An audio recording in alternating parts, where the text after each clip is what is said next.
Bismillahirrahmanirrahim. Assalamualaikum warahmatullahi wabarakatuh. Selamat datang kembali di channel ini, HRS Fox, dimana channel ini fokus untuk membahas tentang anatomi fisiologi, tentang manajemen dan profesi kesehatan dan beberapa hal yang lain. Pada kesempatan ini karena ada beberapa yang request tentang bagaimana sebenarnya istilah, posisi, dan arah dalam anatomi. Karena begitu banyaknya yang mau dihafal, maka perlu untuk kita buat sebuah desain agar kita bisa mudah dengan cepat memahami daripada posisi, istilah, dan arah dalam anatomi itu sendiri. Baik, kita langsung saja. Yang pertama adalah harus mengetahui daripada posisi tubuh. Ada 4 posisi tubuh secara anatomis. Apa saja? Yakni yang pertama adalah posisi anatomi itu sendiri. Yang kedua adalah posisi supinasi. Lalu yang ketiga adalah posisi pronasi, dan yang keempat adalah posisi litotomi. 4 posisi inilah yang paling general atau umum yang biasa kita gunakan dalam mempelajari daripada anatomi fisiologi itu sendiri.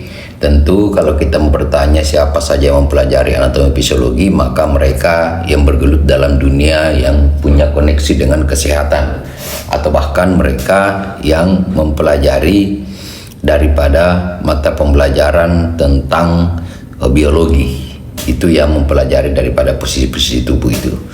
Baik, kita langsung saja ke yang pertama, yakni posisi anatomis. Posisi anatomis itu apa? Adalah merupakan sebuah posisi tubuh lurus, berdiri dengan mata juga memandang secara lurus, telapak tangan menggantung pada sisi-sisi tubuh dan menghadap ke depan. Telapak kaki juga menunjuk ke depan dan tungkai kaki lurus secara sempurna.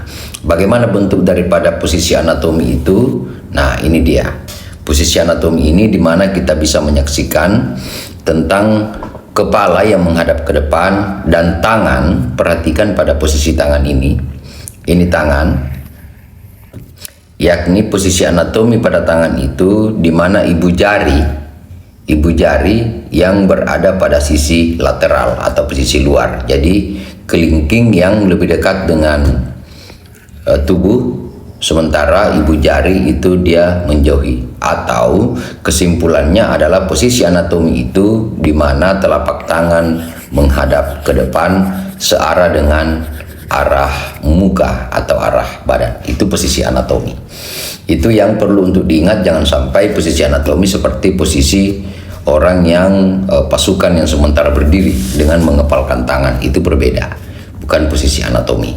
Nah, sekarang selanjutnya adalah kita masuk pada posisi supinasi dan pronasi. Bagaimana membedakan supinasi pronasi? Supinasi pronasi ini adalah supinasi menghadap ke atas atau terlentang. Intinya kalau supinasi itu adalah dia menghadap ke langit. Menghadap ke langit.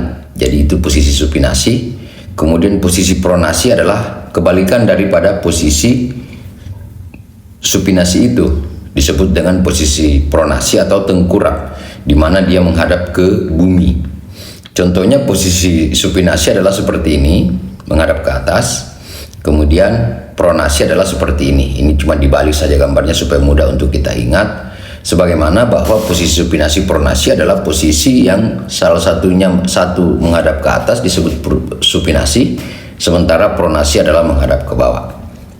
Bagaimana supaya mudah membedakan antara supinasi pronasi? Maka ingat kata sup, minta sup, ya kan? Supinasi itu menghadap ke atas kita punya telapak tangan.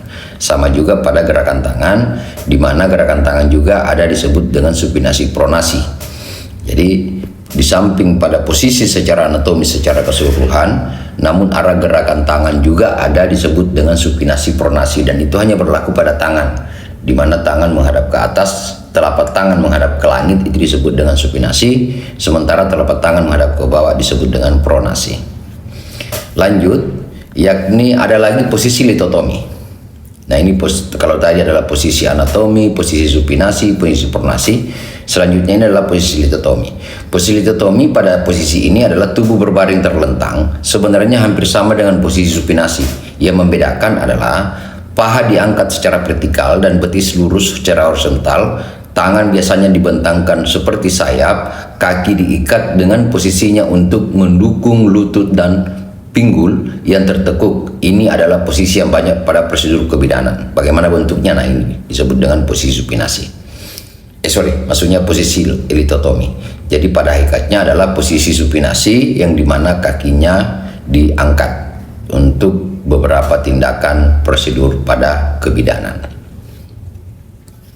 Kita lanjut bidang anatomi. Kalau tadi kita sudah berbicara tentang posisi-posisi anatomi, maka kita akan masuk mempelajari tentang bidang anatomi.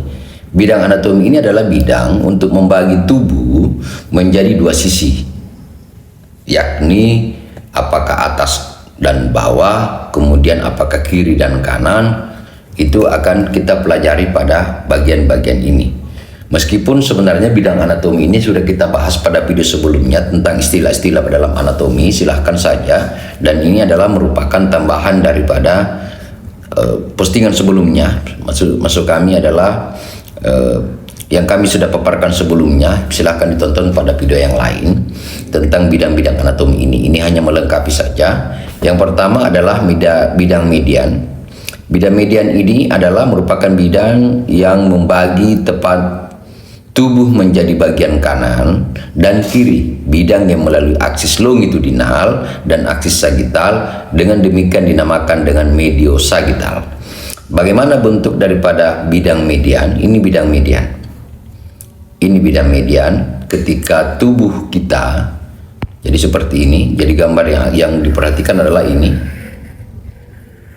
ya. Dan bidang median itu adalah bidang yang dimana membagi dua antara sinistra dan dekstra. Antara sinistra dan dekstra itu sendiri. Itu adalah merupakan bidang median. Jadi saya akan membaginya supaya mudah. Ini dia bidang mediannya. Udah simetris. Saya baginya dengan bidang median. Jadi terbagi antara sisi kiri dan sisi kanan. Itu adalah merupakan bidang median. Lalu setelah bidang median itu kita masuk pada bidang sagital. Yang mana bidang sagital? Yakni setelah kita membagi dua tadi, ya kan? Setelah kita membagi dua, lalu kita membaginya kembali.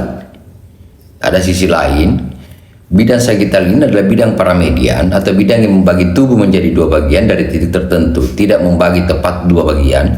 Bidang ini saya jajar dengan bidang median. Jadi ketika misalnya, ini salah tulis ini. Pasti salah tulis. Ini bidang median, ini yang dia maksud. Nah, yang dimaksud dengan bidang sagital tadi kan bidang median di sini nih. Gue ya, kembali warna biru. Kita kembali saja ke gambar sebelumnya, masih ada. Nah, ini kan yang warna biru bidang median. Nah, bagaimana dengan bidang sagital? Bidang sagital itu adalah posisinya ini.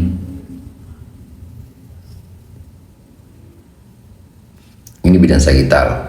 Kalau tadi bidang median itu adalah dia berwarna biru, maka sagital ini saya akan rubah menjadi warna kuning supaya bisa dibedakan.